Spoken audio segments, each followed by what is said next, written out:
మా అందరి అభిరుచులకి ఏకైక ఎంపిక మానేపల్లి జ్యువెలర్స్. తరతరాలుగా తరగని స్వర్ణ బంధాలు మన మానేపల్లి జ్యువెలర్స్. నమస్తే, నేను మాగంటి సునీతని. నేను మాగంటి గోపీనాథ్ గారి ఆశయ సాధన కోసం రాజకీయాల్లోకి వచ్చాను. నా భర్త అనుకోని పరిస్థితుల్లో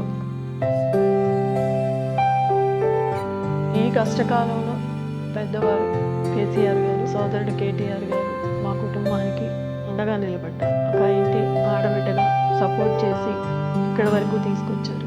నేను ప్రజల మధ్యకు వెళ్ళినప్పుడు నా భర్త ఏదైతే కుటుంబం అని అనుకున్నారో ఆ నియోజకవర్గ కుటుంబాన్ని అందరినీ చూసినప్పుడు నాకు నా భర్త గుర్తుకు వచ్చి, నా భర్త సంపాదించుకున్న కుటుంబ సభ్యులు అభిమానాన్ని చూసి నేను తట్టుకోలేక వేచాను.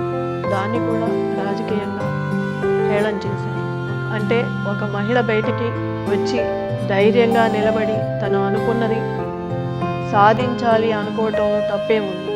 మీ కష్టకాలంలో మీ గోపన్న ఎంత అండగా నిలబడ్డాడో నా ఈ కష్టకాలంలో నాకు అంతే తోడుగా నిలబడి సపోర్ట్నిచ్చి మీ ఇంటి ఆడబిడ్డగా నవంబర్ 11న ప్రతి ఒక్కరూ బయటకు వచ్చి ఓటు హక్కును వినియోగించుకొని అందరూ సద్వినియోగం చేసుకోవాలని, నాకు నా కుటుంబానికి జూబ్లీస్ ప్రజలందరూ నాకు అండగా ఉంటారని, కారు గుర్తుకు ఓటు వేసి గెలిపిస్తారని ఆశిస్తున్నాను.